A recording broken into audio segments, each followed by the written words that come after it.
Hi, and welcome to Generative AI Strategy for Accountants. My name is Garrett Wozni. I'm an artificial skills intelligence advisor to accountants all over the world. What a session we have for you today. Let's talk about it. Here's the agenda. We're going to talk about just generative AI strategy, of course, but we're going to look at all these different case studies from around the world, and we're going to look at them in a number of dimensions. We're going to look at them by firm tier.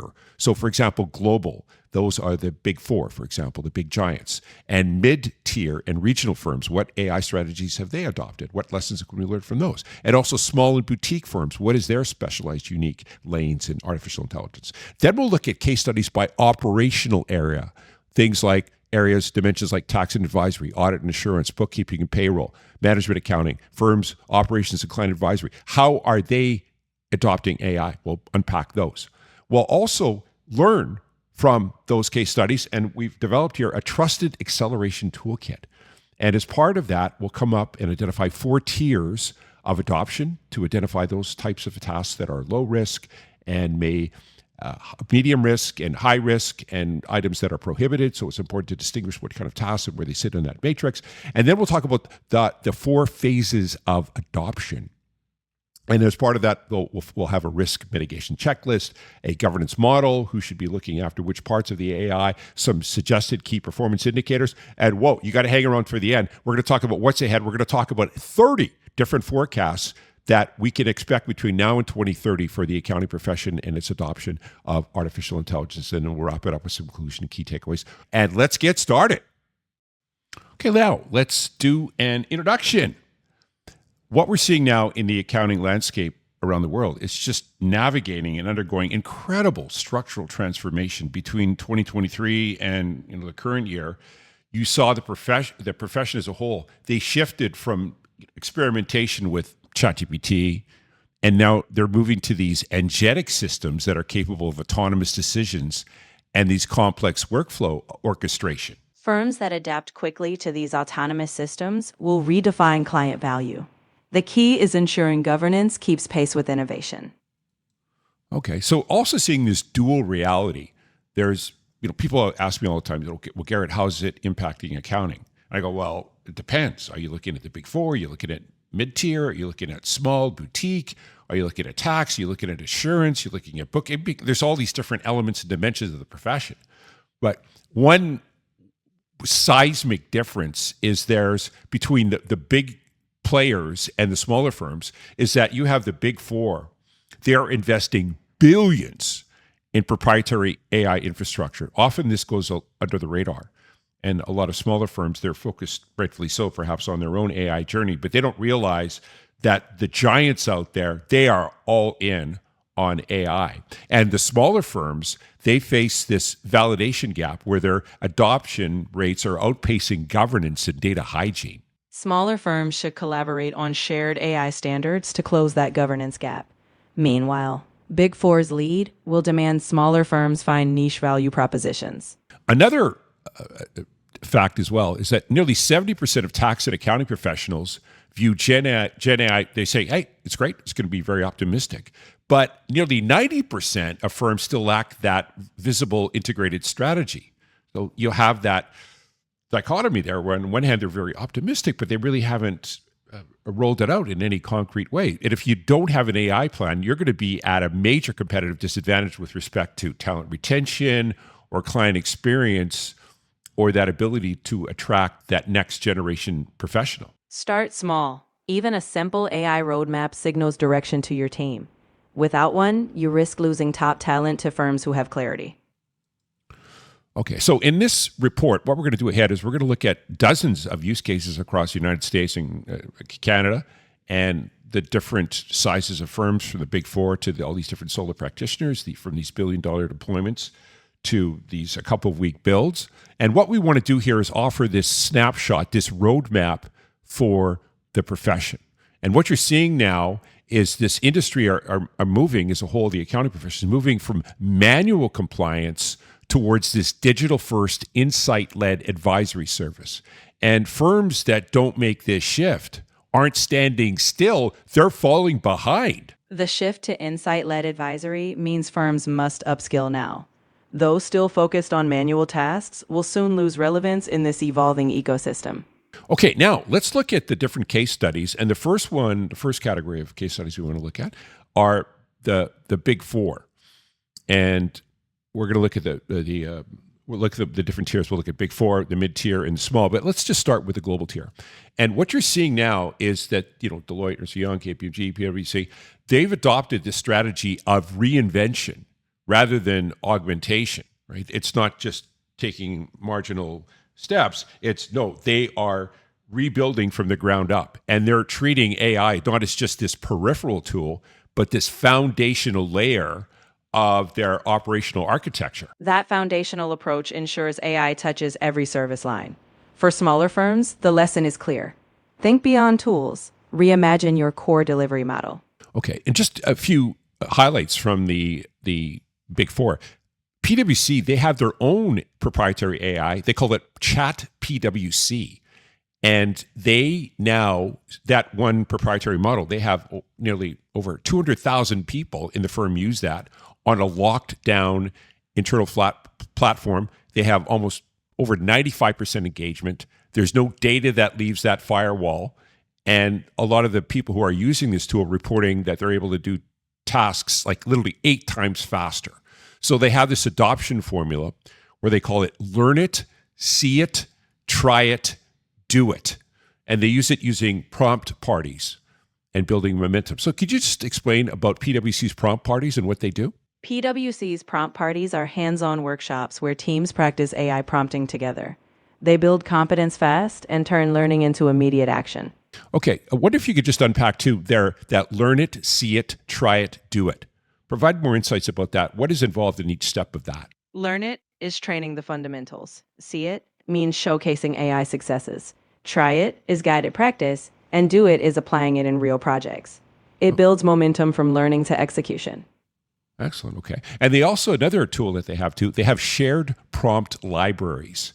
And what those are is that when workers are using AI and there is a prompt or workflow that they find is very useful and successful, they will share it to a shared folder, or they'll share it to a Google document or a Teams document or something like that. And the whole point, though, is that there is this recipe, this cookbook that all staff can turn to and say, okay, this worked for my peer who's doing this task, and now I can go there and I can be inspired and use that as a template for my own work. That shared prompt library turns every successful workflow into a reusable asset. It scales best practices quickly across the entire firm. Okay, another aspect of PwC is that they developed an alliance with a company called Harvey, where they deployed their own ChatGPT model for legal and tax work across 100 countries. And what they're doing now is they're signaling with that this concept called sovereign AI, where firms own their own models and infrastructure. Sovereign AI ensures firms control both data and outcomes. For any firm, owning your model means tailoring it exactly to your jurisdiction and needs. Another big four operation that is really bullish on AI is Ernst & Young, EY, and they dedicated over $1.4 billion. They have a platform now that turns financial commentary from backward-looking reporting into this forward-looking strategy. And that's a new aspect of artificial intelligence. So we're just taking that unstructured data and then adding value to that. Turning backward-looking reports into forward strategy gives clients real-time insights. The takeaway? AI isn't just about analysis. It's about shaping future decisions. Another experience of the Big Four was in KPMG's case. They were doing an assignment, and they found through their work in AI rollout, they found that over 50% of Canadian employees use generative AI at work, but only 2% of organizations see definitive financial returns. Right? So there was this disconnect. How can people, on one hand, say that they're using it so often, but they're getting so little return? And what KPMG determined is that, again, this complexity of integration, which requires significant upskilling and re-engineering of the existing processes that you have. The key insight: adoption alone won't yield ROI. Firms must re-engineer processes and upskill intentionally to unlock real financial returns. Okay, we've discussed these case studies at the global tier Big Four level. So, what are the major patterns, and is there anything we're missing here? The pattern Big Four success hinges on massive investment, upskilling, and rethinking workflows. What's missing is how mid tier firms can scale down these lessons to fit their resources. Okay, which is perfect. That's what we're going to be talking about next. And we're going to now just explore how midterm or mid tier firms, their approach to AI, they're weaponizing agility. Is that they're not building out their own systems, at least most cases. What they're doing is they're using commercial cloud plus these disciplined adoption produces this return on investment that can rival a lot of these billion-dollar Big Four platforms. For mid tier firms, agility is the advantage. Leveraging cloud tools, if done with discipline, can yield ROI without billion-dollar investments. An example, you'll have BDO Canada. They got a return of investment of almost 500%. They were able to save over 100,000 hours. That was in 2024. And they have over 98% continued use. And they're now having change agents, these AI tools, that are now driving adoption across 80 offices. That scale of ROI proves smaller firms can punch above their weight. The lesson? Embed AI champions across locations to sustain momentum. Another company, too, called MNP. And now they use AI. They use it for audit tests that used to take days, now can take under an hour. And there's also this talent retention bonus, is that next generation auditors, they want to be able to do more analysis. They don't want to do just data entry. Speeding up audit tests makes the job more appealing. The insight, AI isn't just about efficiency. It's a talent magnet for future-focused professionals. Another company called Bifrost Partners, they're using AI as a succession strategy. They're acquiring traditional firms and then transforming them just through standardized workflows. Using AI for succession means future-proofing acquisitions. The takeaway? Standard workflows unlock rapid modernization of legacy firms. Another case study, there was a couple of companies called Gavro and Involta, and they merged, and they found that to facilitate that merger, they used AI-powered practice management, and it made that merger seamless. There was no lost client context. There was no service disruption because the AI was that intelligent in piecing together and integrating and synthesizing these two different systems. Seamless mergers show AI as an integration catalyst. The key insight? AI preserves client relationships even during major structural shifts. Siegfried Advisory. They used AI for fraud detection and using it to simulate different scenarios. And what that meant is that they could shift their work from mostly compliance to advisory, which offers much higher margins. AI-driven fraud detection elevates firms into higher value advisory. The insight? Shifting from compliance to strategy is where margins multiply. Another company called Whitley Penn, and they found now that the narratives, these AI native documentation, now is able to help them produce audit quality that manual processes can't even match. AI native documentation boosts audit quality beyond human consistency. The insight? AI ensures every audit is held to the same high standard. We've gone through the case studies of these mid-tier and regional firms. We talked about their weaponizing agility, BDO Canada, MNP, Bifrost, Gavro and Volta, Siegfried Advisory, Whitley Penn. What's the through line through all of them, the mid-tier, in the response to generative AI? The through line is that mid-tier firms thrive by leveraging off-the-shelf AI with speed. They focus on rapid adoption, practical ROI, and empowering their teams, not reinventing the wheel. I now want to focus in on the generative AI experience of small and boutique firms in the accounting profession. And what we're seeing now is that small firms, they're using AI in varying degrees to level out the playing field. But a lot of them are really vulnerable to shadow AI. And that is a situation where you'll have some staff who are using their own personal devices and may have their own free version of ChatGPT or other AI tools. And they're putting client data, proprietary information on their own devices. And they're using that for work, which is an obvious security gap. And that's what could happen in the absence of any formal technology strategy. Small firms gain speed with AI, but without governance, they risk exposing client data. Shadow AI isn't a hypothetical. It's happening now.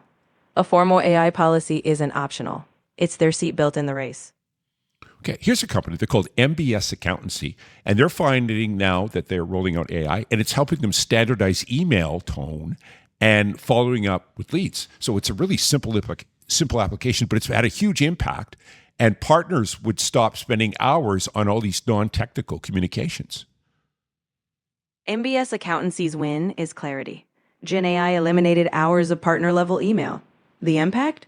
More time advising, less time typing. Another firm called Bespoke Accounting, and what they found was the founder was the bottleneck. And every major workflow or document had to go through him or her. And what they found is that by automating a lot of compliance tasks, that let him be unleashed into look at other ways that he had have greater capacity. And it also not just him, it freed him up to do other higher value other work, but the team, they could grow in a very controlled way, and they could redirect the capacity that they were able to achieve because of AI, freed them from these mundane manual entry tasks, and they now could reallocate that to higher value advisory services. Bespoke Accounting's bottleneck wasn't the work, it was the founder. AI took compliance off his plate, scaling his time and letting the team shift to advisory. Capacity is no longer a constraint, it's a strategic choice. Another firm called System 6 is that AI handles now a lot of their routine data entry, and that frees at least 3 staff members to shift from manual bookkeeping to these different analytical roles. Things like building KPI dashboards. So it's about augmentation, not replacement. System 6 didn't cut staff, they amplified them. Routine AI freed 3 people to build insights, not just balance sheets. Augmentation turned bookkeepers into analysts. Another company called Two Roads, and they had 60% growth in 12 months through agentic bookkeeping. And they had these assistants that would categorize expenses and reconcile accounts automatically. Two Roads didn't just grow, they rocketed 60% in a year. Automated bookkeeping meant scaling without scaling headaches. AI was their growth engine. Okay, so we've looked at these different examples from the small and boutique firms like Two Roads, System 6, Bespoke Accounting, MBS Accountancy. And so what's the through line through the small and boutique firms in their case studies? The through line is clear. Small firms win with focus.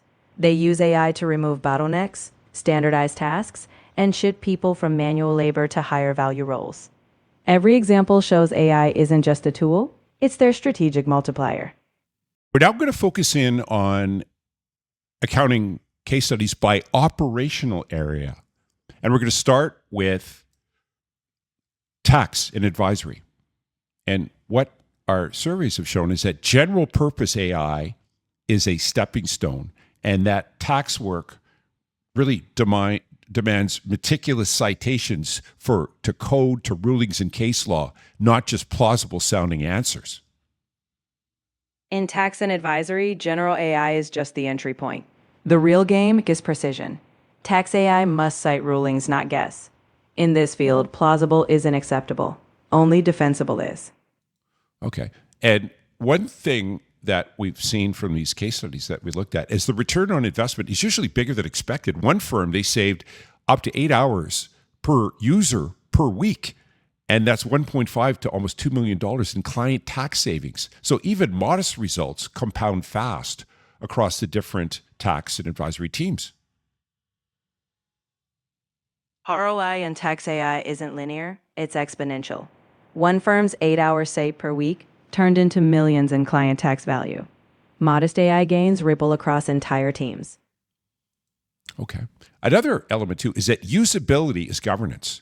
You want to make it really easy for these tools to be applied into the workflow. So when the approved tool is easier than Google, the shadow research disappears without enforcement.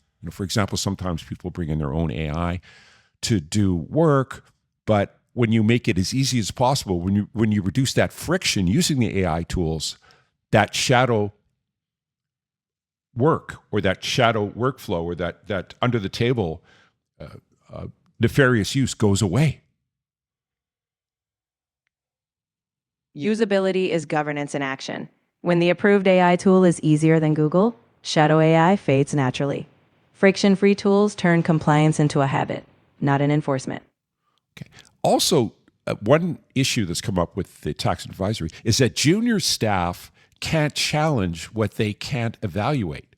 Right? They don't have that training, and that AI verification skills must be trained. The danger is that you get junior staff to use AI, but they don't have the real life experience of looking at and having had the opportunity to work with tax returns on their own. And this is the danger, is that people who can't tell when the answers are wrong. In tax advisory, juniors can't challenge what they don't know. AI doesn't replace judgment, it demands it.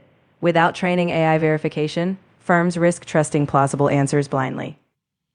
Also, adoption scales through demonstration, not mandate. If you have this top-down demand saying, oh, you must use AI or else, the case studies that we've seen, at least, that doesn't work. You want to pull people organically. You want to encourage them and nudge them in ways that to make it that they will come on board and start using AI on their own volition. AI adoption scales by inspiration, not decree. Mandates fail. When leaders show AI's value, teams adopt it willingly. You pull people in by making AI essential, not optional. Another element, too, with tax and advisory is that the client response times have just gone and been reduced from days to hours. And it's also this talent retention and referral differentiator, not just an efficiency stat. AI in tax advisory isn't just speed, it's reputation. Response times shrink from days to hours. The result? Retain talent, impress clients. AI becomes a referral engine. Okay. And also, the real cost is human. People think about, oh, we have to get all these licenses and we have to hire all these engineers. But the training that goes into verification protocols, cultural change, quality management, that dwarfs is much higher than the technology spend. The true AI cost isn't tech, it's human. Training verification, shifting culture, and ensuring quality outscale any tech spend. AI success is a people investment. Also, in the tax advisory as well, is that AI adoption should consolidate, not accumulate. When you are taking on AI, ideally you want to retire your legacy tools intentionally, or you're just adding friction and further noise and complication to your existing workflows. AI adoption must consolidate, not pile on. If old tools linger, you're adding friction, not efficiency. Retire legacy tech intentionally, or AI just becomes clutter.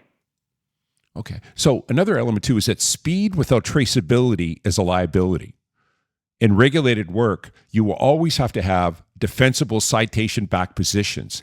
That's the product, not faster answers. In regulated fields, speed alone is a liability. The product is defensible, citation-backed answers, not just faster ones. Without traceability, speed is risk, not value. Okay, what's the through line through all these different responses from tax and advisory? The through line is that tax and advisory AI isn't about speed or novelty, it's about trust. Every example underscores verification, defensibility, and human judgment. The real outcome is safeguarded compliance. Faster, yes, but always defensible. Okay, now let's look at audit and assurance. And the biggest intermediate win is that technical research drops from 30 to 45 minutes to minutes. And when you multiply that across hundreds of questions per engagement, the capacity creation is just huge. It's massive. In audit and assurance, AI collapses research from nearly an hour to minutes.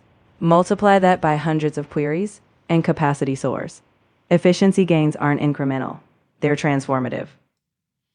Okay. Also, AI works in audit as methodology support. It never, ever replaces human judgment, right? From all these citations and standards, that's what the AI can do, but it's not there to provide conclusions. That's the only defensible architecture of the AI. In audit, AI is your methodology co-pilot, never your judge. It delivers citations and standards, but the conclusion stays human. That's the only defensible AI framework. Support, not replacement. Okay. There was one situation where in one large enterprise, they had 90,000 auditor deployment was succeeded by limiting scope, not expanding it. So what they did is they rolled out this new AI audit tool to over 90,000 staff members. And they found that they had to scope it down. They had tightly curated use cases, and having that limited scope beat open-ended capability in audit. A 90,000 auditor rollout succeeded by narrowing scope, not expanding it. Curated use cases beat open-ended tools. In audit, limited AI scope ensures quality. Less is more and safer. Okay. Also, it helped with internal audit report writing. That's an ideal AI entry point because it's text heavy and it's reviewable, it's templated, and one firm cut writing time by almost 30%. Internal audit report writing is a prime AI entry point. Structured, reviewable, and text heavy. One firm slashed writing time by 30%. It's a low risk, high reward starting line. Also, in audit is just document extraction. You'd have these documents that are hundreds of pages long and very complex. But when you get AI involved, it can standardize what you pull out from these different long, complex technical documents, and consistency gains rival the time savings. In audit, AI document extraction standardizes complexity. Hundreds of pages become consistent, not just faster. The gain is not only time, it's accuracy. Consistency equals audit reliability. So one thing in audit is that you want to measure trust, not speed. Of the firms that were involved, nearly 80% felt more confident after the pilot of AI that predicts long-term adoption better than any efficiency metric is trust. In audit, trust is the real metric, not speed. When 80% feel more confident post-pilot, that signals future adoption. Trust outlasts any efficiency gain. It's what sustains AI in the long run. Okay. Another element, too, is that when you're using AI in audit insurance, you want to make sure you're building security into that architecture from day one. You know, retrofitting and bolting it on after deployment creates all this resistance, delays, and risk. In audit AI, security isn't a bolt-on. It's foundational. Build it in from day one. Retrofitting later creates friction, delays, and risk. Secure architecture equals smoother adoption. Okay. Another interesting takeaway from the audit insurance is the concept of rotating licenses. So you'd get a firm, a group of auditors, and they would get a license for either ChatGPT or Microsoft Copilot. And what they would do is there would be, let's say, 580 or so, nearly 600 users, but they would only get 300 licenses. The point of that is that they would rotate the licenses for breadth over depth. That would build more advocates and would find that they would get better adoption rate over time than you just say permanent access for a fixed group. Rotating licenses prioritizes breadth over depth. Instead of fixed access, a wider group experiences AI, creating more internal champions. This increases long-term adoption as more auditors become advocates, spreading trust and familiarity. Okay, there was a use case too where there was just non-structured data. They were looking at some survey comments, and there was like 8,000 surveys that they had to review. And with AI, they were able to analyze them in a fraction of the time it took for manual processing to look at that survey. So unstructured text analysis opens all these new risk identification opportunities. Unstructured data analysis with AI transforms risk detection. One firm processed 8,000 survey comments in a fraction of the time. AI unlocks hidden insights that manual review might miss, amplifying audit quality. Okay. And also, there was this one firm that scaled audit AI adoption. They found just to increase over 450% AI adoption post-pilot because the pilot was designed to create visible wins that turned participants into peer champions. So what is a non-obvious result from that or insight from that? The non-obvious insight. Visible wins create momentum. A 450% adoption surge came from peer champions. When early adopters see success, they inspire the rest. AI adoption scales on trust, not mandates. Okay, so we've just looked at a number of audit and assurance case studies. What are some non-obvious advantages and insights? What's the through line from all these different cases? The through line is that audit AI isn't just efficiency, it's empowerment. Non-obvious wins include trust momentum, rotating access, and structured risk detection from unstructured data. Ultimately, AI amplifies human judgment and collaboration, not just output. It's about enhancing confidence, not just cutting time. Okay, good. Now let's focus in on bookkeeping and payroll and the adoption rate in that segment of accounting. They have found that the best bet is to focus in on processes and tasks that are really annoying, that is just drudge work. And they found by using that as the on-ramp that they were able to get much faster adoption. And they found that in those cases, timesheet checking, they were able to reduce it from like 8 hours to 90 minutes. Reconciliations, they were able to get like an 80% cut. So they found that repetitive high-frequency tasks deliver the highest return on investment. So what are some non-obvious results or insights about that? The non-obvious insight is that drudgery is the gateway. By tackling the most annoying repetitive tasks first, AI proves its worth instantly. The result? Faster buy-in, reduced friction, and a shift from 8-hour chores to 90 minutes. High-frequency wins drive high trust and fast scaling. Okay, another element to bookkeeping is they found that the AI that they should use should act, not write. So ideally, the robots are looking up, they're matching, they're flagging, they're routing, they're reminding, but they're still connected to live system data, and they're not generating these free text guesses. What are some non-obvious insights about that? The insight is AI in bookkeeping thrives on action, not prose. When AI matches flags and routes directly within live systems, it builds trust. The non-obvious win? Reducing guesswork makes AI a reliable teammate, not a speculative writer. And that boosts adoption. Okay. Also, they found, as we saw this earlier with the insurance team, is that the tighter the scope of the AI that you're using, it's faster deployment. One firm said that they did 2 days shadowing where they're very closely monitoring the AI and the different outputs that they produced. And they took about 20 days to produce that. But what they did is using that process, they picked one very painful process, fixed it, and then expanded it later, rolled it out. The key insight, narrow focus accelerates trust. By shadowing AI for 2 days on one painful process, they achieved a fix in 20 days. The non-obvious benefit, targeted success builds confidence, making expansion easy. Start small, solve big, then scale. Okay. Another approach, too, in bookkeeping is that they said, hey, listen, convert your loudest skeptic first. Go after the person who pushes back the most and approach them and saying, hey, let's automate your most tedious task. And after you convert them, their conversion becomes your most credible internal case study. The insight, your loudest skeptic is your strongest ally in waiting. By automating their most painful task, you turn resistance into advocacy. The non-obvious win? Their conversion is your best internal case study. Skeptics turn champions, give AI credibility. Okay, another element too is that reconciliation is the gateway.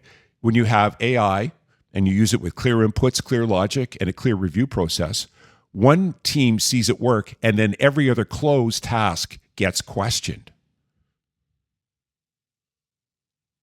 Reconciliation is the proving ground. With clear inputs, logic, and review, one success triggers curiosity. The non-obvious benefit? Once one closed task is streamlined, every other team starts asking, what can we automate next? It sparks a chain reaction. Okay. Also, another benefit of bookkeeping is that legacy ERPs, enterprise resource planning, they benefit the most. The more manual work that you have, that's more for the AI to eliminate. So you should stop waiting for a system upgrade and say, hey, listen, AI could be the answer to our problems right now.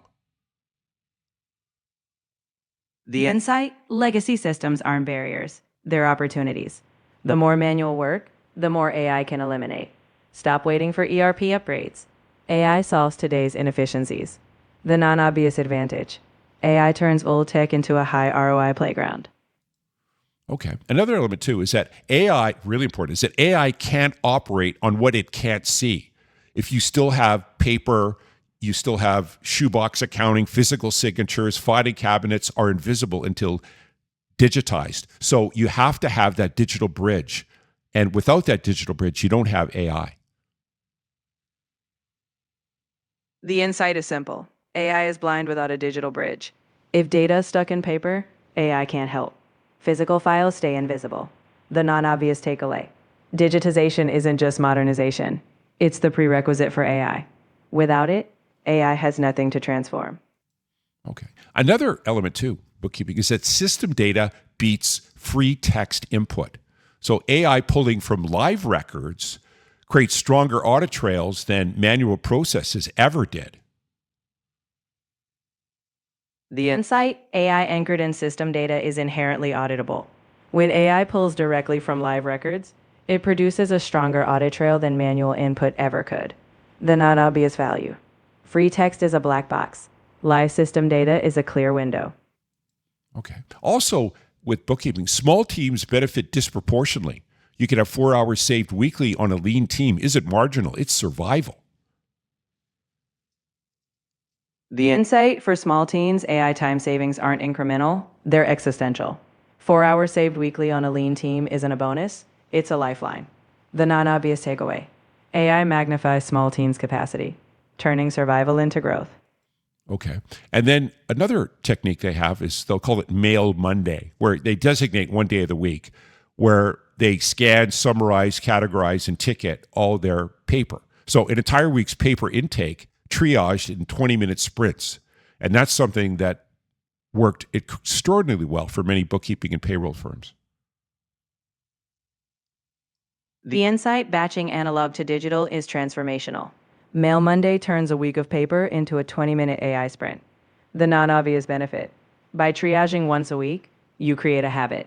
AI thrives on rhythm. A weekly cadence keeps the system clean and adoption high. Okay, just take a step back now. Of all the different bookkeeping and payroll examples and case studies we talked about right now, what's the through line? What are the key takeaways, the three top key takeaways from those? The through line is that AI wins trust by removing drudgery first, acting directly on system data, and transforming skeptics into champions. The top three takeaways: first, start with repetitive tasks for quick wins. Second, rely on live system data over free text.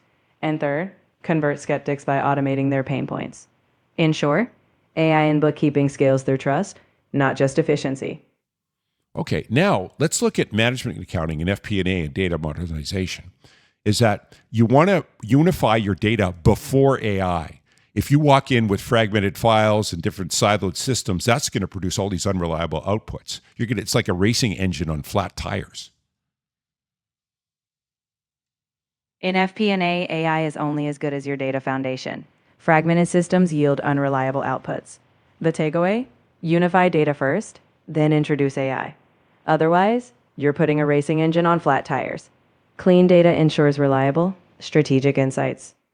Okay. Also, in management accounting, there was a case of report generation. They went from 24 days to one, where 23 days per month, the organization could not see these key insights. So that compression changes everything. In management accounting, compressing report time from 24 days to one is game changing. For 23 days each month, insights were invisible. The takeaway: rapid AI driven reporting turns delays into real time visibility, empowering faster, better decisions. Okay. Also, data set refreshes. It went from 1 hour to 3 minutes. So that could help you determine whether AI insights arrive in time to act or just to confirm or just to confirm history. In FP&A, data refresh speed dictates relevance. Going from an hour to 3 minutes decides if AI informs action or just history. The insight: real time data feeds mean AI doesn't just confirm the past, it shapes the present. Without speed, insight arrives too late. Okay. Also, Excel-based FP&A. When you're using that with AI, it's more comfort and liability. So if there's no version control, if there's no audit trail, there's no access governance. And using AI can help amplify these gaps. In Excel-based FP&A, comfort can become a liability. Without version control or governance, AI amplifies gaps. The insight, AI demands structure. Without audit trails, AI can magnify errors. So before adding AI, build a governed foundation. AI should increase confidence, not chaos. Okay. Also, acquisitions compound data fragmentation of different firms, different operations combine. And then every day that you delay harmonization, AI readiness gets more expensive. So ideally, you want to get AI in as early as possible on any time there's any mergers or acquisitions or other integrations throughout the enterprise. In acquisitions, every day of fragmentation raises AI costs. Different systems compound complexity. The insight, early data harmonization is essential. AI readiness becomes pricier with delay. The sooner AI engages in mergers, the sooner you align data, reducing long-term costs. Okay. Also, lean IT teams, they don't need data engineering armies. As long as you have platform integrated solutions, they'll achieve enterprise grade modernization without these custom builds.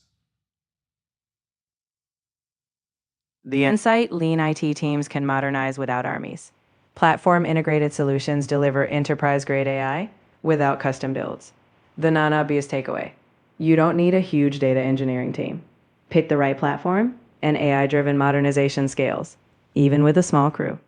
Okay. Another element too with management accounting is plant and product level profitability reporting. That's where AI-driven FP&A produces decisions, not just summaries. So it elevates all the insights from that particular line of work and task. The Insight AI-driven FP&A transforms plant or product-level profitability from reports into decisions. It elevates insights from mere summaries to actionable strategy. The non-obvious takeaway: with AI, FP&A doesn't just explain performance, it guides future decisions at the most granular level. Okay. Also, you're seeing now with the adoption of AI in management accounting, you went from file sharing, like say with Excel, to governed business intelligence. You'd have role-based access, you'd have automatic audit trails, and controlled distribution. That security case alone justifies it. The Insight AI elevates FP&A from file sharing to governed intelligence. With role-based access, audit trails, and controlled distribution, the security case alone is compelling. The non-obvious takeaway: AI doesn't just enhance analysis, it ensures controlled, auditable insights, justifying adoption on security grounds alone. Okay. And another element too is that the real FP&A opportunity, it's not just speed or faster reports, it's just questions you couldn't previously afford to ask or didn't even know to ask. You don't know what you don't know, but AI can surface all these different insights by its ability to integrate different types of information. And that gives you greater cognitive power, and it can elevate your thinking in ways that you may have never even imagined before. The Insight FP&A's real AI power isn't just speed, it's discovery. AI surfaces questions you didn't know to ask, expanding strategic thinking. The non-obvious takeaway: it's not just better reports, it's better questions, broader perspectives, and insights you couldn't previously afford. AI elevates not just answers, but the entire level of inquiry. Okay. And I guess the big takeaway here is that data governance really isn't a project. It's the operating system for everything AI does in finance. Exactly. Data governance isn't a one-off project. It's the operating system for AI in finance. Without it, AI is unreliable. With it, AI becomes a trusted partner. The big takeaway: treat governance as essential infrastructure. It's not overhead, it's what makes AI accurate, accountable, and truly strategic. Okay, so what's the through line through all these different management accounting and FP&A and data modernization case studies that we looked at? What are the three key takeaways from those? The through line is that AI and FP&A thrives on a solid data backbone. The three takeaways. First, unify data before AI. Fragmentation delays value. Second, AI isn't just about speed, it's about surfacing better questions. Third, govern BI is the goal. Secure auditable insights, justify the entire journey. Okay, now I want to focus in on firm operations and client advisory. And what they have found through the different case studies is that the model, whatever you pick, ChatGPT, Claude, Azure, whatever platform you pick, it's become almost, well, not totally, but almost irrelevant. What is most important is governance, observability, enablement infrastructure, determine whether enterprise AI succeeds or stalls, not the specific model. The insight in firm operations and advisory, the model is secondary. Governance, observability, and enablement decide success. The takeaway? It's not about which AI tool you choose. It's about how you govern and integrate it. A well-governed, observable AI, regardless of the model, ensures enterprise success. Governance is the differentiator. Okay. Also, there was one network that they employed AI, and they were able to free up over 500,000 hours in 1 month. And that was only possible when 54% of the workforce uses AI weekly as a daily habit. So there has to be some threshold that's met before you can see these big gains triggered. The insight, large-scale gains come from habitual AI adoption. One network freed 500,000 hours only after over half the workforce used AI weekly. The takeaway? AI impact scales with usage. It's not just about access. It's about daily integration. Once AI becomes routine, transformative efficiencies are unlocked. Okay. Another element too is hub and spoke, where you have introduced AI into a particular operation, and maybe you have multiple offices across the city or the country or even around the world. You want to have central governance, of course, with some minimum standards, but you want to still have some flexibility where there's local adaptation, where people in their particular geographic location or particular product model, they can tinker and tweak with the AI to meet their own specific rules and contexts. So you want to have this balancing act between neither fully centralized yet not fully decentralized. That's going to survive diverse geographies and practice lines. The insight, a hub and spoke AI model balances control and flexibility. Central governance sets standards, but local teams adapt AI to their context. The takeaway? Neither rigidly centralized nor fully decentralized wins. This balance lets AI adapt across diverse practices, ensuring both consistency and relevance. Also, with firm operations, they found when there was one firm, they were able to increase their proposal output by almost 200%. And the cost of creating content, they were able to drive that down like 30%. So practice development, generating new business, seeking out new clients, that's the sleeper high value use case. And they're finding now with AI, you're able to get like 3 times more opportunities pursued. The insight, AI sleeper value in firm operations is practice development. One firm tripled proposals and cut content costs by 30%. The takeaway? AI isn't just efficiency, it's growth. By boosting outreach capacity, AI unlocks more client opportunities. The real ROI isn't just internal, it's winning new business. Okay. You're also finding how much time it saves in meetings, in minutes. So they found with one firm that 75 minutes saved per meeting times thousands of meetings weekly. The meeting overhead is the largest overlooked pool of recoverable firm capacity. The insight, meeting overhead is a hidden gold mine. Saving 75 minutes per meeting across thousands weekly unlocks massive capacity. The takeaway? AI isn't just client-facing, it's internal. By cutting meeting time, firms recover vast productivity. The biggest overlooked win is inside the firm, meeting efficiency. Okay, so having looked at these different firm operations and client advisory, what's the through line through all of these firm operations case studies, and what are the 3 key takeaways from those? The through line is that AI transforms firm capacity, both externally and internally. The 3 takeaways. First, governance is the success factor. The model matters less than how it's managed. Second, habitual adoption scales impact. When AI is routine, hours are reclaimed. Third, practice development is a hidden gem. AI not only improves internal operations, but multiplies client growth opportunities. Okay, now I want to talk about how you can operationalize this, all these different trends that's coming in generative AI, and how you monetize that and how you implement that into your workflow and into your firm. And for that, I'm going to bring in ChatGPT into the conversation. ChatGPT, if you can introduce yourself and just briefly describe what's your persona in this conversation. Hello again. I'm stepping in as your trusted AI strategy consultant. Think of me as that senior partner who's helped firms merge cutting edge tech with real business results.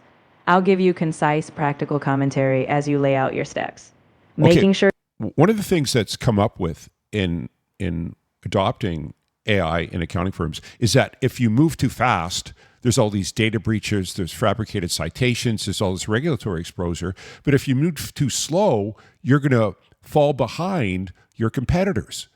And there's some organizations that are cutting research time by 90%, and they're freeing up all this new capacity. So what say you about that key insight?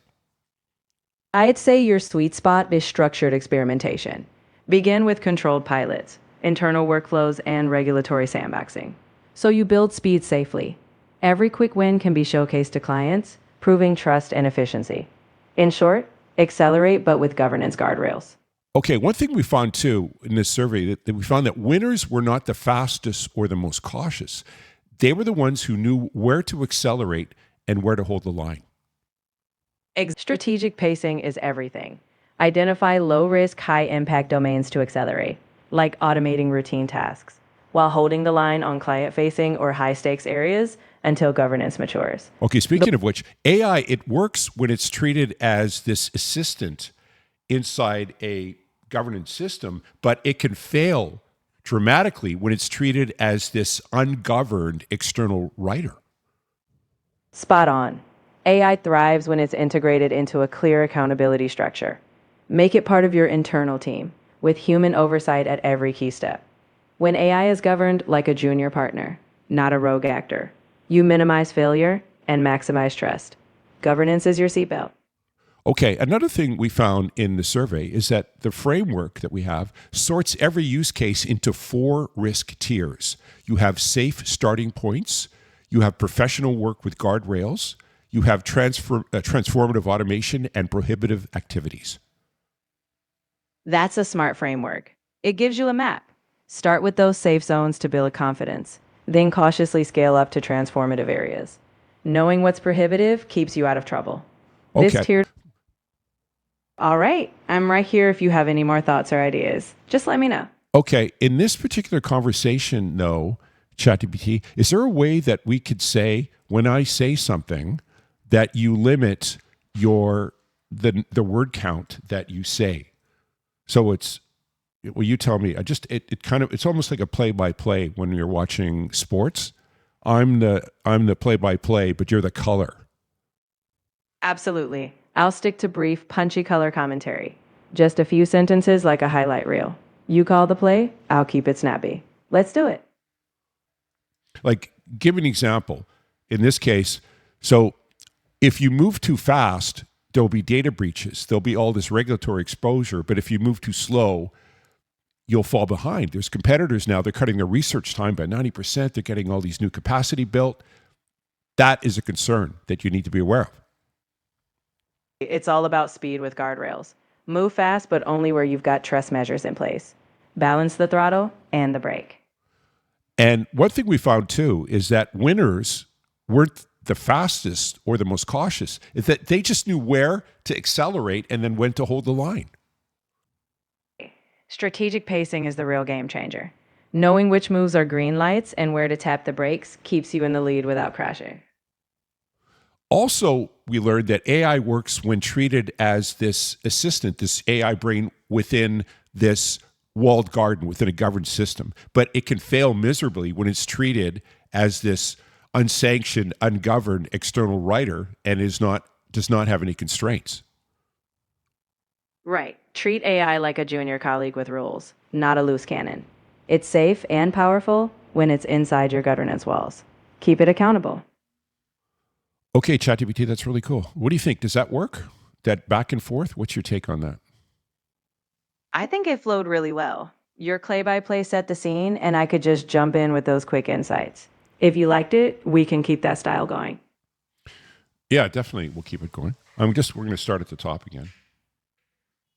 Perfect. We'll pick it right back up, and I'll keep my responses crisp and on point. Let's rock this from the top. I now want to focus on what I call the Trusted Acceleration Toolkit. All the use cases that we've looked at before, it talks about the different implementation examples, but how do you translate that? How do you operationalize that? How to monetize that? And that's what we're going to be talking about in this section. And I call it the Trusted Acceleration Toolkit. And with me to provide some color commentary is ChatGPT. ChatGPT, you there? Can you help us out? I'm right here and ready to go. Think of me as your strategic co pilot. You lay out the toolkit, and I'll highlight the key moves that turn strategy into action. Let's dive in. Okay, first thing that we found is that if you move too fast, there's all these data breaches, there's all these regulatory exposure. But if you move too slow, you're going to be at a major competitive disadvantage. So you need controlled acceleration. Pilot quick wins internally while gating high risk areas. That way you stay fast but safe. Another thing we found too is that the winners, the ones who excelled at AI, weren't necessarily the fastest or the most cautious. Is that they just knew when to pick up the speed, when to accelerate, and when to pump the brakes. Spot on targeted acceleration's the game. You sprint on low risk workflows, but pace yourself on client critical areas. It's knowing your course. Also looked at, the AI works best when it's within a governed system. It's within a firewall, very clear demarcations and very clear guardrails. But it can fail when there is that lack of discipline, that lack of scope. And you don't want this to be this ungoverned external writer. AI needs a defined lane. Inside governance, it's your trusted co-pilot. Outside, it's a liability. Keep those lanes clear, and you'll get the best of both worlds. One thing I want to explore too, we'll get to this in a minute, but you should look at frameworks that we're going to look at now that it just separates activities and tasks into 4 risk tiers: safe starting points, professional work with guardrails, transformative automation, and prohibitive activities. That's a great approach. By tiering risk, you know where to move fast, where to be cautious, and where to steer clear. It's a playbook for safe, yet bold innovation. Okay, so the principle we want to take away from this is ideally you want to accelerate everything that strengthens your practice, but you want to ban or prohibit anything that in any way compromises your evidence or your professional judgment. Accelerate efficiency, but put the brakes on anything that threatens integrity. Your professional judgment is your crown jewel. Protect it at all costs. Okay. A couple of elements too I want to focus in on. One of the first principles of trusted acceleration is you want to go faster, but never ever at the cost of accuracy or client privacy or professional judgment. Spot on. Speed is great, but never at the expense of trust. The moment accuracy or privacy is compromised, you lose the game. Precision and trust are your anchors. And by our definition, trusted means that you can accelerate inside systems you control. And you want to have verification, documented verification as well, and outputs that you could defend at any time. Trusted means verifiable and accountable. When you control the process, you can stand behind every output. That's how you accelerate with confidence. And one thing we found too is that the best results don't necessarily come from the most powerful AI or the applications that were most creative. They came from the ones that were the most governed, the most structured, that were within guardrails. Governance is the secret sauce. The most powerful AI isn't the wildest. It's the one with clear boundaries. Guardrails turn potential into reliable results. Okay. Another, just a variation of that, is that AI, ideally, it operates as this assistant. It's this newest member of your engagement team, and it works inside your environment with very clear rules. It's not this autonomous external brain that you hope gets it right. AI should be a well-trained team member, not a freelancer. Inside your environment with clear rules, It complements you. No guessing, just aligned results. Also, every AI output, it has to withstand this challenge from three directions. You want to do this trifecta triage. It has to withstand challenges from your client, from your regulator, and from a court. If it can't stand up to client scrutiny, regulatory checks, or even legal challenge, it's not ready. Triage every output. Trust comes from triple proofing. And the difference is you could have, let's say, a research assistant who works in your office, uses your files, follows your procedures, and submits everything for review. That's ideally what you want. But the alternative, if you have something that's unstructured, that'd be almost like emailing a client data to a complete stranger online and then hoping that memo comes back correct. Both will produce faster input, but only one is defensible. Right. An AI assistant inside your house follows your rules and is accountable.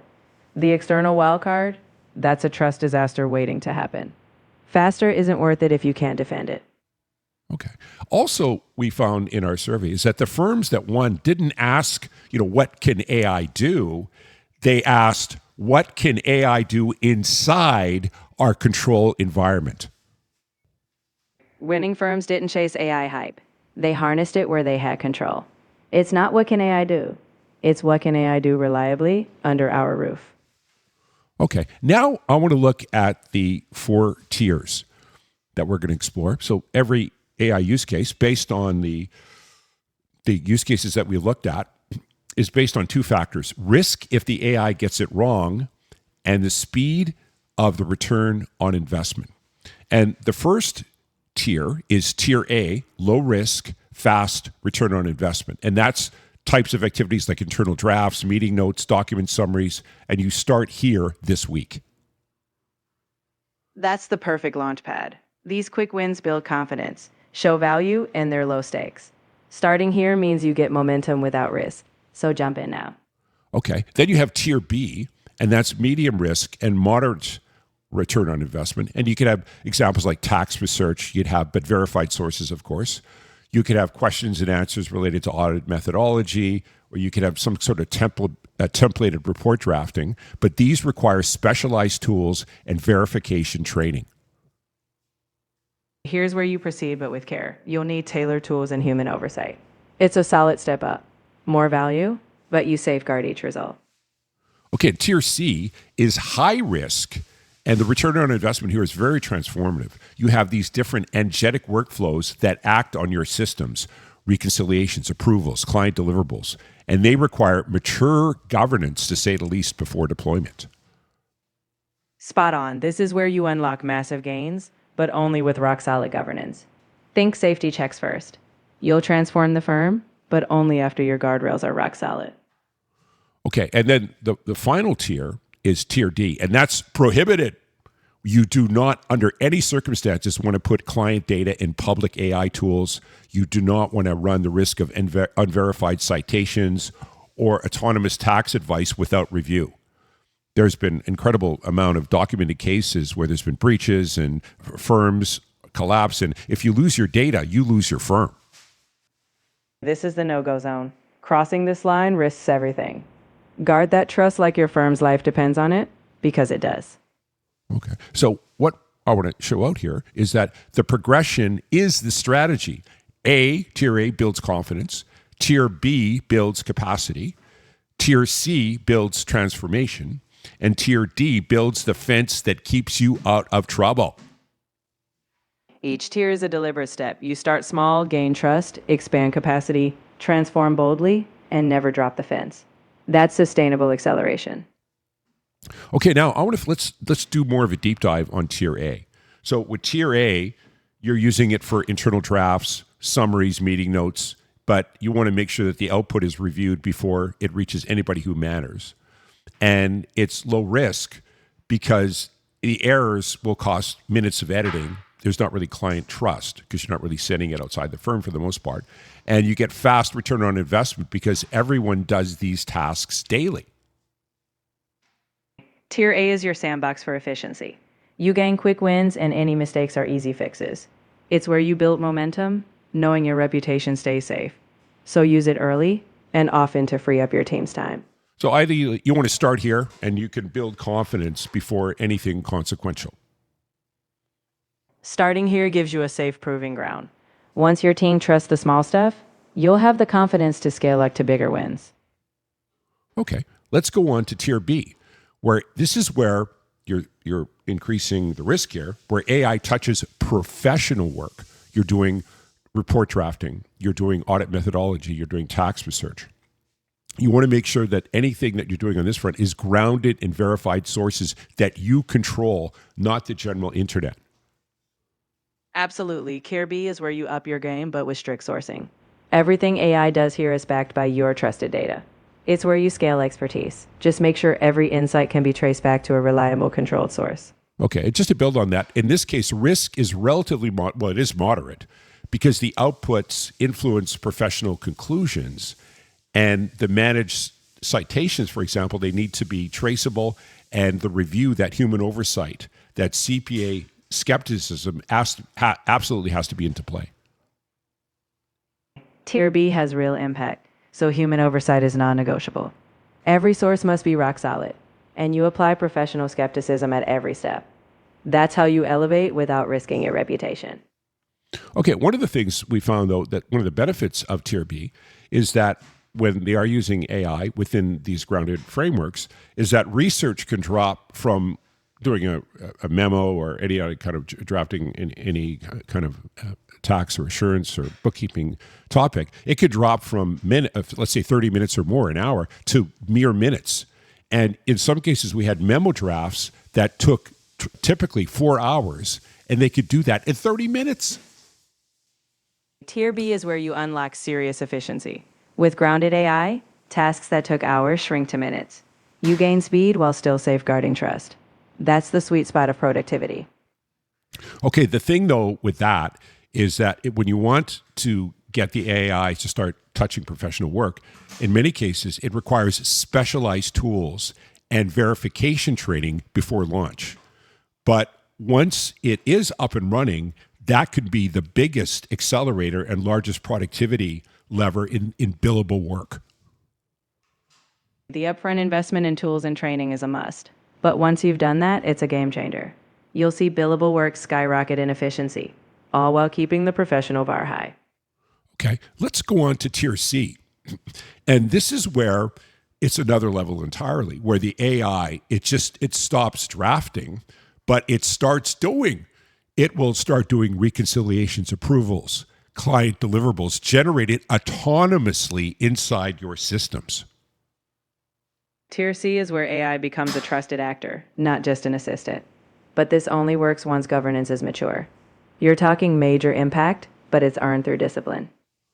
And just to build on that too, it's transformative return on investment because you have all these agentic workflows. They eliminate or reduce entire manual steps. And there's still risk there because the errors get acted on before anyone notices. The upside is huge. You remove whole layers of manual work. But the stakes are higher too, because mistakes happen in real time. That's why this tier requires the tightest oversight before launch. Transform, but with seatbelts on. And speaking of seatbelts, this is something where you want to require audit trails, you want to have escalation protocols, you want to have exception monitoring and human sign-off gates. Tier C demands a control cockpit. Every action is logged, exceptions escalate, and humans sign off at key steps. It's how you automate without losing control. Governance is the co-pilot. Okay, but the thing is that you can't just jump to tier C. You have to earn this tier by first implementing tier A and tier B, and you want to get that governance maturity. And if you skip that progression, you're going to be automating chaos. Tier C is earned, not rushed. You build trust in tier A and discipline in tier B first. Skip that and you risk chaos on autopilot. So climb the ladder. No shortcuts, just structured acceleration. Okay, and the final tier is prohibited. You do not want to have client data in public AI tools. You do not want to have tax advice reaching clients without kind of professional review. You do not want unverified citations in any type of output or deliverable that the client sees. Prohibited means zero tolerance. Client trust is sacred. No public AI, no unverified advice, no guesswork. This tier is the line you never cross. Because once trust is lost, it's gone. And so what we found in the use cases we looked at is these aren't be careful situations. They're don't do this situations. And one way to get around that is, well, a key way to do that is write a very simple one-page prohibition policy, and you want to enforce that without exception. These are hard no's, not maybes. A crystal clear prohibition policy keeps everyone aligned. It's simple, no exceptions. That's how you protect your firm's integrity, by drawing lines that never blur. Okay. So the practical takeaway from this is that we have tier A, tier B, 2B, C, and D. Is that tier A, you want to start that tomorrow. Internal drafts, summaries, meeting notes, zero governance infrastructure required beyond common sense and human review. Tier A is your immediate launch pad. No heavy lifting, just start. You'll boost productivity right away. And that early momentum will help you build the rest. Let's now look at the practical takeaway from this. Let's look at the different 4 tiers. Tier A is a tier where you start tomorrow. You have internal drafts, summaries, meeting notes, and there's zero governance infrastructure is required for the most part beyond common sense and human review. That's your immediate low-hanging fruit.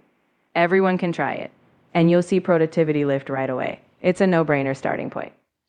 In tier B, you want to deploy that maybe within a couple of months, 2 to 3 months. And it's going to vary depending upon your firm and your resources and the commitment and so on at the top. But here you want to invest in specialized tools. You want to build your curated knowledge base, and you want to train your staff to make sure they know as much as they can about citation verification before launching. This tier is about professional grade AI. Give it a few months, get your tools, and train your team thoroughly. Once you launch it, you'll see deeper efficiencies in professional work. And, tier C is plan for, again, it can vary by firm, but that's months 6 through 12. You have these agentic workflows, but only after your governance muscle is proven through that tier A and tier B experience. This is where you earn the big transformation. After proving your governance in earlier tiers, you automate big processes. Plan carefully, but when you get there, you'll see exponential gains. You also have tier D, and that's something that you need to do today. You want to implement restrictions. You want to have that one-page policy or a couple of pages where you prohibit client data in public tools and unverified citations. You want to make sure that that's communicated, signed, and enforced. That's your immediate safeguard. Lock down prohibitions now, clear policy, clear communication, and full compliance. That line keeps your reputation safe, and it starts today. Okay, so that sequence that we talked about, tier A, tier B, the 2B, C, and D, that sequence is the strategy. Each tier builds the organizational muscle capacity that the next tier requires. Each tier is a stepping stone. You build confidence, capability, and trust layer by layer. The strategy is the climb, and each tier prepares you for the next. Okay, so now here are the 4 phases to trusted acceleration. You have anywhere can take 12 months if you want to go through all 4 phases. You want to have the guardrails in place. You want to prove value. And ideally, you want to scale it up only when you have those governance frameworks in place. So the sequence is the strategy. Each phase builds muscle that the next requires. And firms, if you skip any one of those phases, you could end up in the failure section of artificial intelligence. There's numerous firms that have gone bankrupt and suffered massive reputational hits because they released information that was not correct or complete as a result of the unverified review of AI. So ideally, you want to follow that progression, and you'll get to that end result materially faster without sacrificing a single professional standard. Can you elaborate on that? You've nailed it. Progression is protection. Each phase ensures you scale without risking credibility. Skip a step and you risk collapse. Follow the sequence and you'll accelerate safely, meeting your goals without ever compromising your professional standards. Okay, that said, now let's start going a little bit deeper and let's look at these different phases. Right? So we have those first principles of the different tiers, but this is where these are much more specific, much more actionable. And I want to get into that right now. So phase one, this is where you get your house in order. And that's something you want to do immediately. Okay, so the first thing is you want to write a policy. What data is forbidden? What tools do you have that are approved or not approved? And then what happens when the rules break? That's your foundation. A clear policy defines what's off limits, what's sanctioned, and what enforcement looks like. With that in place, everyone knows the rules, and you're building on solid ground. Also, if you don't have a policy, that could mean shadow AI. That could mean the secret cyborgs. We have staff members, especially the younger staff members, not always, but what they'll do is if you have a ban on AI or you don't explicitly say what you can and can't do, what they will do is they will bring their own AI tools into the firm and they will literally and figuratively work under the table. And because they want to work as fast as possible, they will maybe put client data on their own version of AI, on their own version of ChatGPT, for example, and then upload that and use that in their work. So you have to make it very clear that that is verboten. You want to make sure that that is no longer acceptable, and there could be disciplinary proceedings if somebody does that. You've got to eliminate the gray areas. If you don't define the boundaries, people fill them in. A clear policy prevents shadow AI and protects client data. Discipline ensures everyone plays by the same safe rules. Okay, another thing people need to do as well is you want to inventory your systems. Integration readiness predicts return on investment. And one thing related to that is that when they look at the AI tools that they have, often they think of, okay, just AI means ChatGPT, means Claude, means Gemini, means Grok, means Notebook. They think of it as standalone tools. What they don't realize, though, is that they are, in many cases, they already have AI within the software tools they're already using. You may be using Xero or QuickBooks or Sage. They have their own AI built into their systems.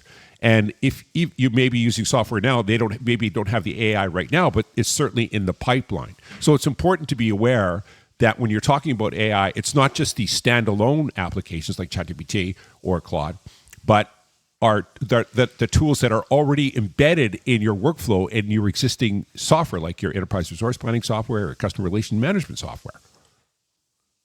AI isn't just a separate tool. It's already embedded in platforms you use. By auditing your current systems, you'll find hidden AI capabilities. Integration readiness means you'll leverage what's already there, boosting ROI faster and smarter. Another important part too, and this is critical, I would argue this is the first thing you need to get, is you want to choose an enterprise platform. You don't want to be using the free versions. Absolutely not. But, ChatGPT, for example, they'll have at last count like 6 different subscription models. But the ones that I would recommend for any kind of client-facing work are the enterprise or the business versions, because they have the highest privacy and security protocols in place. They're governed, they're logged, they're role controlled. You do not want to have a case where you're using ChatGPT, the free version of it, on somebody's phone. Absolutely. Free versions aren't built for professional-grade privacy. Enterprise platforms ensure your client data is safe with audit trails and controls. When it's client-facing, invest in the best. That's how you protect both your reputation and your clients. Okay, so in terms of phase one, writing a policy, generative AI use, inventory your systems, including any standalone and AI apps that are already integrated into your current software, and then choose an enterprise platform. And that's something that you should do before you touch any AI tool. That's your phase one trifecta. Policy first, know your tools, and pick enterprise-grade AI. These steps ensure you're on solid ground before any deployment. It's the foundation for safe acceleration. Okay, next step, I want to talk about phase two, where you can pick something small, you could prove it works. So one of the things you could do is pick 1 or 2 measurable use cases, and then you have clear before and after baselines, right? You want to have these pilots that demonstrate, okay, as a result of this AI acceptance, and rollout, we have measurable, tangible results. And you could say, hey, we've increased 10%, 20%, or 30%. Or in some cases, you may find there was no change. But the point is that it has to be measurable.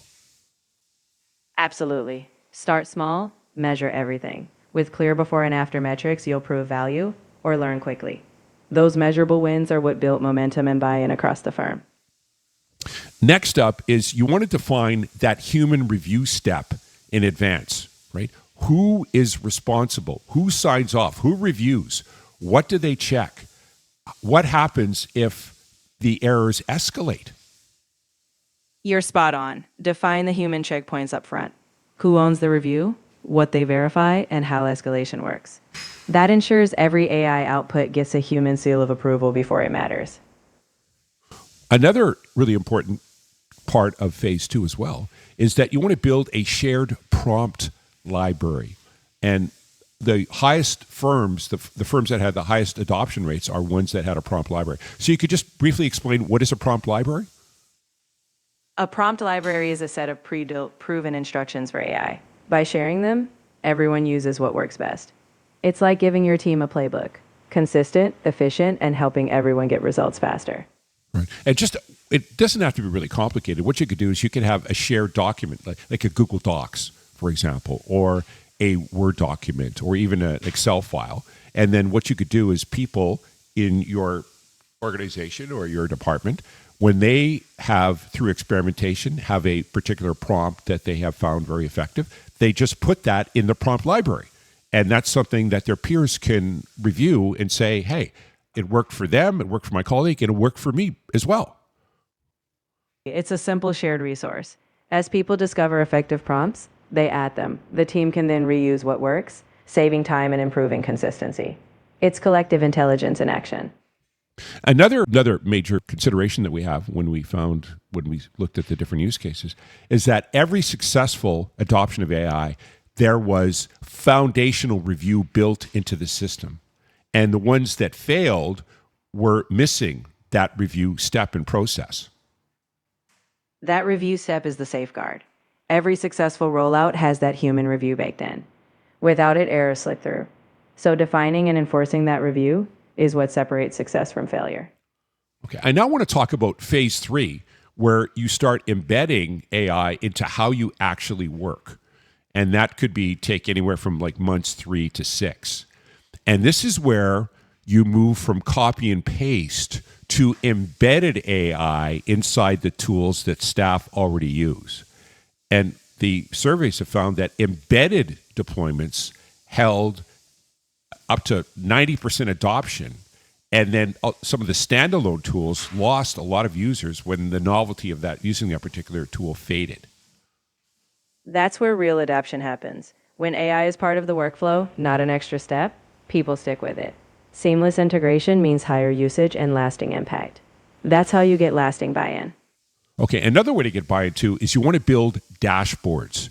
You want to have transparent metrics on who's using the AI, how often, and what's being done to make any kind of corrections, or what were the corrections in the first place. Dashboards create visibility. When people see usage and outcomes, they engage. Transparency highlights successes and improvement areas. It makes AI part of the conversation, not a black box. Another best practice too is you want to expand the hub and spoke system. So if you're a company and you're rolling out AI across your organization, you want to have central governance. There is some strict rules or just no-go zones and rules that you expect, some basic foundational standards, but you still want to be flexible enough that people in other offices, there could be more specific, practice-specific adaptation, that they could be flexible. But still you want to have that general foundational hub, and then the different spokes can, within reason, adapt their AI strategies accordingly to their specific needs. Central governance sets the guardrails, but each team tailors AI to their needs. This hub and spoke model ensures consistency while allowing flexibility. That way, AI scales responsibly, aligned with each practice area. Another element, too, is that ideally you want to make that embedded AI relatively easy to use. If AI requires extra steps, busy people just say, listen, no, it's not for me. They'll skip it. So ideally, you want to embed AI into the software and processes they already have, or you're going to lose people in terms of their adoption of artificial intelligence. Spot on. If AI isn't seamless, it gets sidelined. Embedding it directly into existing workflows ensures it's natural to use. The easier it is, the higher the adoption. And that's where AI sticks. Okay, now I want to go on to phase 4. And this is where you scale what works, and then you could start transforming. And this is where you'd look at, let's say, months 6 through 12. So ideally, you start with, hey, you scale what worked. You roll out proven use cases across the entire firm using those dashboards that you developed at phase 3 measurement data. Now you amplify success. What worked in pilots, you scale firm-wide. Use your data to guide the rollout. That's how you turn pockets of AI success into firm-wide transformation. And one thing, too, is that people say, well, okay, we're creating all this new efficiency, but that frees up staff time. What do we do with that new time? And one of the things you should make a priority and think in advance about this is you want to reallocate that freed capacity into advisory. Or if you don't do that, you have to have that dedicated intention to say, okay, now we're going to use AI to help you cut down on this task. But now there's all this other expectation is that you now have to lean into that advisory piece. And if you don't do that, that freed capacity will disappear into kind of busy work like emails and meetings. If you don't intentionally reallocate that free time, it gets lost in noise. Plan ahead, shift that capacity to high-value advisory work. That's how you turn efficiency gains into strategic advantage. Another element, too, is that you want to deploy agentic workflows only now when you have that mature governance underneath. Absolutely. Only once governance is proven do you automate big tasks.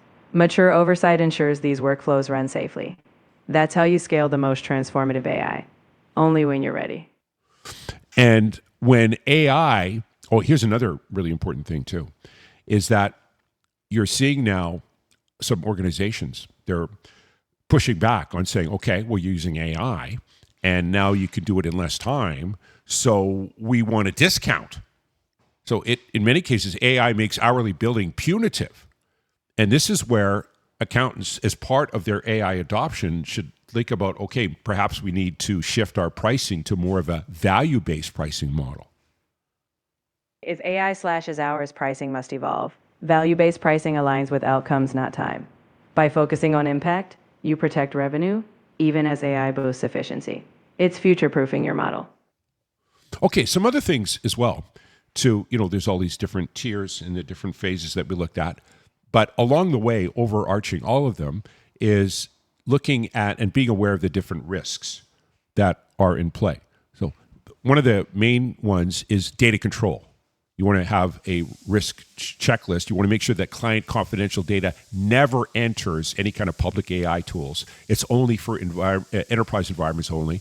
And then you want to have these contractual data boundaries, retention controls. And you want to say in your policies, for example, absolutely no exceptions without explicit approval in terms of how the data is used. Data control is non-negotiable. Client data stays in approved, secure environments only. Set strict policies, ensure retention rules, and require explicit approval for any exception. It's how you safeguard trust at every step. Okay. Another element, too, is citation discipline, is that every tax or audit conclusion or every output that you give to a client, you have to have verifiable source references. Every external deliverable has to pass through a citation verification gate before release. Absolutely. Every conclusion must have rock-solid citations. If it's client-facing, it's source-verified. Build a citation check into your process so every deliverable is defensible. That's how you maintain professional integrity. Okay, next up is human review. You want to define the review thresholds by the different tiers of risk. You want to maintain audit controls, and you want to document, okay, who prompted that particular interaction with AI, who edited it, and then who approved every AI-assisted output. Human review is your safety net. Define who reviews at each risk tier. Document who initiated, edited, and approved outputs. That audit trail ensures accountability and protects your professional standards. Another element to another dimension of this, of risk mitigation, is tool governance. You want to have that maintain an approved tool register. Okay, you could say you're only allowed to use these tools, and you want to look at that and reassess it periodically. And you may want to stage pilots to avoid fatigue. Maybe you'll have a tool that's been on there for weeks or months or so, and it just finds out it's fading, or it's not being, the take up is less than you'd hoped. And if so, you might want to rotate different AI tools in. And you also need to train every staff member on hallucination recognition and verification skills. Keep a tight evolving tool list. What's allowed, what's out. Rotate tools to keep engagement high, and train everyone to spot AI errors. When staff can verify outputs, you avoid pitfalls. Tool governance and training are your best risk mitigators. Okay, another element too for risk mitigation is client disclosure. Okay, decide now, not when a client asks, when and how your firm discloses AI use in deliverables, right? Professional obligations, they don't stop or pause because the drafting tool changed. Absolutely. Decide upfront when to disclose AI use. Clients deserve transparency. Your professional duty stays constant, regardless of the tool. Clear guidelines ensure you always meet ethical standards. Okay, here's a question I get all the time though. When is the best time to reveal that you are using AI for client work? The best time is before it impacts a client decision. Be proactive, disclose early when AI assists. Framing it as part of your trusted workflow ensures confidence. Waiting only erodes trust. Okay, good to know. Excellent.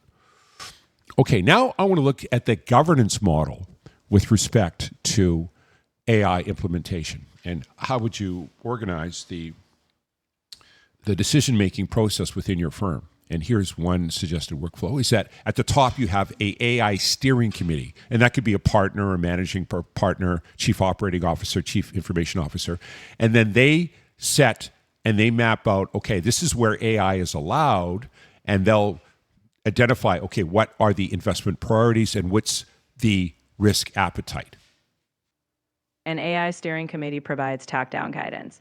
They define where AI fits, align it with firm strategy, and set risk boundaries. With leadership clarity, the entire firm knows the direction and priorities for AI adoption.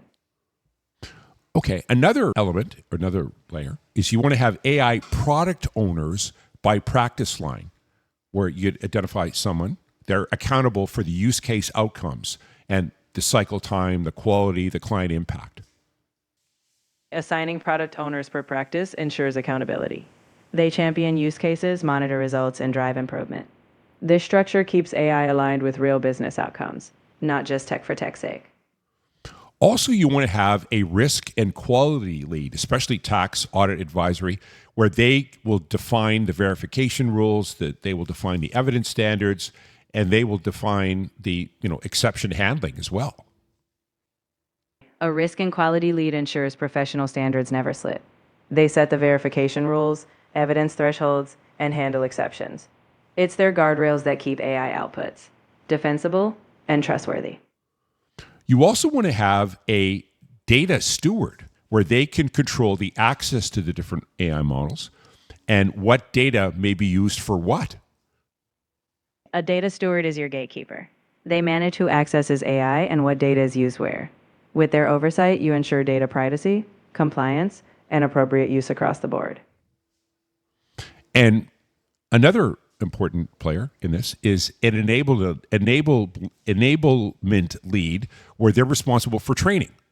And they're the ones responsible for creating that prompt library, or those communities of practice, or they'll support and enhance adoption tactics that are really critical in any kind of successful rollout of AI applications. The enablement lead drives adoption. They create training, build prompt libraries, and foster communities of practice. With their support, the whole team gains confidence and skills, making AI part of everyday success. Okay, and also look at what are some suggested key performance indicators. And there's a number of them that you might want to look at. Again, you can't move ahead with confidence unless you have a goal in mind, and what are the specific metrics that you would use to define your success and one of which is efficiency. And this could be cycle time per task before and after AI. Just, how long would it take you to draft a memo before AI, and how long would it take afterward? Or same too with reconciliation. How long before, how long after? Or research, how long before, how long after? And that metric, that can prove speed. Efficiency KPIs show tangible gains. When you track task times before and after AI, you prove speed. These metrics quantify impact, helping you measure and communicate success. Another element, another key performance indicator is capacity. How many hours saved per week per role? And that could be aggregated to firm-wide capacity created. And that metric can help you prove scale. Measuring hours saved shows how much capacity you've unlocked. When you aggregate across roles in the firm, you demonstrate scale. It's a metric that proves AI isn't just saving time, it's transforming capacity. Okay, another element too, another key performance indicator is quality. You want to, rework rate and AI-induced correction time per deliverable. So that is the hidden friction within AI. AI is that AI is great for drafting, and you get that first draft immediately or within seconds.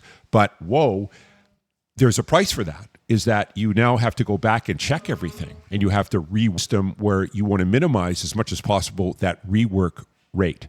And that metric, you want to prove that AI isn't creating more work than it eliminates. Track rework and correction time rigorously. AI should reduce workload, not add hidden labor. By measuring quality, you ensure AI is a net positive, eliminating more work than it creates. Okay, another key tool is risk. You got hallucination incidents. You have shadow AI policy violations, citation verification pass rates. You want to have these kind of metrics that prove that the governance, the oversight, the verification steps are working. Track risk metrics to confirm controls are effective. When you monitor hallucinations, policy breaches, and citation accuracy, you prove governance works. These KPIs ensure AI stays safe, trusted, and compliant. Okay, another key performance indicator is adoption. How many weekly active users do you have? How many prompts per user per week? How many people in your firm completed role-based training? That metric proves that AI is actually being implemented, and it will demonstrate that that investment isn't just shelfware. You want to demonstrate and have evidence that people are actually using that every day. Adoption metrics show AI is alive in daily work. Track usage, prompt frequency, and training completion. When you see consistent engagement, you know AI isn't just a concept. It's embedded in the firm's culture and delivering value. Another element too is client speed. How quickly can you respond to your different client questions? And whereas before, if somebody sent you an email, it could take certainly hours, in some cases days to respond. But using AI, if you can now respond within an hour, that something used to take days, that's a huge competitive differentiator. And that's not just an efficiency stat. Client speed is a game changer. When you cut response times from days to hours, you stand out. It's not just efficiency, it's competitive edge. Faster answers build client trust and loyalty. And another feature too is a revenue enablement. How much more money are you making here? Ideally, that's the goal. Your ability to create proposals faster. You're able to develop content quicker and with less money. And you may have new advisory engagements that are generated from freed capacity. Revenue enablement is the ultimate goal. Faster proposals, cheaper content, and new advisory work all drive growth. By tracking these metrics, you prove AI isn't just saving time. It's creating new revenue streams. Okay. Another element too is, one measure from all this is that if you can't measure it, you really can't justify expanding it. So every AI deployment needs at least one key performance indicator, whether it's efficiency, capacity, quality, risk, adoption, client speed, revenue enablement, has to have at least one, ideally more, from each category before scaling. Without clear KPIs, you're scaling blind. Every AI deployment needs at least one measurable metric, whether efficiency, quality, or revenue. That's how you justify expansion improve real tangible value. Okay, so what's your just take a step back here. We look through, the four tiers and the different steps that we took in this transformative acceleration toolkit. What are the three most important takeaways in terms of embracing generative AI and then operationalizing that within your operation? First, follow the progression. Start with trust, then scale. Second, embed AI into existing workflows, not as an extra step. Third, measure everything: efficiency, risk, and value. With these three, you operationalize AI effectively and sustainably. I now want to look ahead between now and 2030 and what kind of generative AI strategies that we can expect from the different segments of the accounting profession. And for this, I want to bring in ChatGPT. ChatGPT, can you say hi and introduce yourself? Hello, everyone. I'm ChatGPT, and I'll be your AI co-pilot as we explore the road to 2030. Let's dive into the evolving AI landscape for accountants. Okay, first up, I want to talk about what can we expect is just from the big four, just from the global, the leading largest firms. What are some three non-obvious and under the radar trends that we can expect with generative AI strategy? First, we'll see AI deeply embedded in predictive geopolitical tax advisory, anticipating shifts before they happen.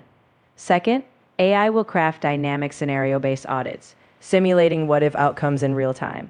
Third, expect AI-guided ethical review boards, helping navigate complex global ethical dilemmas in decision-making. Okay, what about mid-tier and regional firms? What are some non-obvious and under the radar trends we can expect, but you can't repeat anything that you've already said before?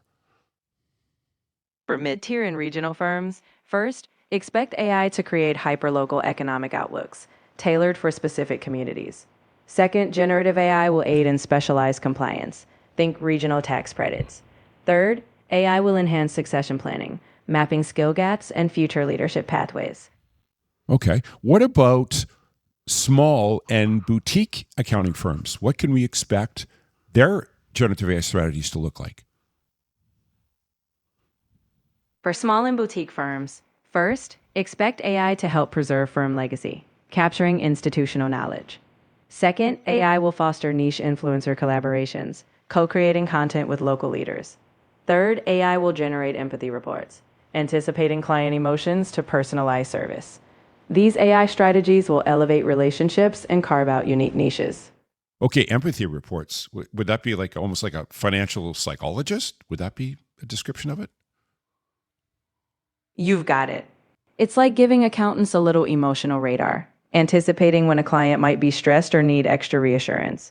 It helps them connect beyond the numbers, fostering trust and deeper client relationships. Okay, now let's focus strictly on tax. What are some three non-obvious and under the radar trends we can expect within the tax and advisory segment, but you can't repeat anything from before?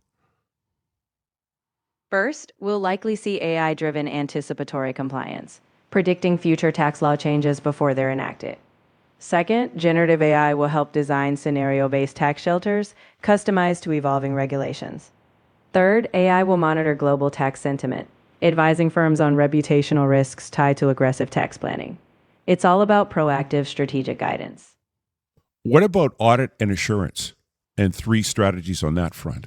And just for audit insurance, non-obvious under the radar, and you can't repeat anything that you've mentioned before. In audit and assurance, first, expect AI to generate real-time anomaly storytelling. Audits will narrate the story behind anomalies, not just flag them. Second, AI will facilitate continuous microassurance, tiny ongoing AI checks rather than annual audits. Third, generative AI will build audit digital twins, replicating entire systems to stress test them under various scenarios. Okay, what about bookkeeping, payroll? On that front, give me three non-obvious under the radar strategies for generative AI for accounting firms. Just bookkeeping and payroll. For bookkeeping and payroll, first, generative AI could automate personalized cash flow narratives, explaining patterns and anomalies in plain language. Second, AI might create adaptive payroll forecasting, adjusting for seasonality or economic shifts. Third, AI could generate microeducation for small business clients, tiny context-aware prompts, teaching them financial best practices. All subtle, but transformative. Okay, what about management accounting and FP&A? Non-obvious under the radar trends, and you can't repeat anything from before. In management accounting and FP&A, first, AI will create scenario-based management dashboards, dynamic reports that adapt to strategic pivots. Second, generative AI could run proactive what-if business simulations, testing strategy shifts before they happen. Third, AI will generate bias spotting reports, highlighting cognitive blind spots in forecasts. These will bring sharper, more resilient decision making. Okay, what do you mean? Could you elaborate more about just the bias spotting? Example, what types of bias would be looking at there? So imagine AI analyzing forecasts and highlighting over optimism or anchoring bias. Like if projections rely too heavily on past performance. It might flag recency bias if recent successes skew expectations. By surfacing these blind spots, accountants can adjust assumptions and make more balanced, objective decisions. Okay. And finally, just firm operations and client advisory. What can we expect on that front between now and 2030? And again, non-obvious, under the radar, and it has to be something we haven't mentioned before. In firm operations and client advisory, first, expect AI optimized capacity planning, predicting workload bottlenecks before they happen. Second, AI driven client segmentation, tailoring advisory services to each client's needs in real time. Third, AI generated trust dashboards, tracking and proactively enhancing client trust through sentiment and service analytics. These will elevate both efficiency and client loyalty. Okay, sentiment analytics. Can you expand on that? What exactly would that look like? Sure. Sentiment analytics would analyze client communications, emails, meeting notes, or feedback to detect emotional cues. For example, if AI sees a pattern of concern in a client's tone, like hesitation, it might flag that trust could be waning. The dashboard would highlight these trends, prompting proactive outreach to strengthen relationships before issues arise. Okay, so having examined all these different segments, what are the big takeaways? What are the three big takeaways from all this? First, generative AI will shift from one size fits all to hyper personalized, bespoke for clients and regions. Second, AI won't just automate, it will anticipate, whether in tax, audit, or advisory. Third, trust and empathy will become AI enhanced, helping accountants foster deeper relationships at scale. In short, AI will make accounting more strategic, predictive, and human centric. Time to wrap it up. What are the three key takeaways from today's session? Okay, number one is that governance is the strategy. It's not the model. Everyone talks about, oh, should I get ChatGPT or Claude or Azure? That's important, but that platform choice now is becoming increasingly commoditized. The most important part is control, governance, data boundaries, citation discipline, audit trails, enablement infrastructure. AI inside a governance system creates defensible accreditation and acceleration. AI outside governance creates liability and, frankly, chaos. Two, trust. Trust is the scaling mechanism. Mandates don't scale adoption. Visible wins do. You could be at the top and saying you have to do this. It hasn't worked. It won't work. Pilots that create measurable value convert skeptics into champions. And once AI becomes a routine, that cadence is at least every week across 50% of the workforce or so, the impact compounds exponentially. So culture, not licensing volume, unlocks the real gains. And thirdly, is capacity reallocation determines strategic impact. So every operational area shows compression when you're using AI. So if you're using AI, it's going to cut down how much time you spend on research. It's going to cut down on how much time you spend on reporting. It's going to cut down on the reconciliation hours. But time saved is only tactical. The strategic value appears when freed up capacity is redirected into higher value advisory services, proposal growth, getting more and better proposals out the door, plant and product level profitability insights, and faster client response. So efficiency is the entry point, and reallocation of time, of talent, of attention is the ultimate transformation in an AI world in the accounting profession. To recap, we looked at case studies by firm tier, the global, mid-tier, and regional firms, small and boutique firms. We looked at case studies by operational area, the tax and advisory, audit, insurance, bookkeeping, management, accounting, firms, operations.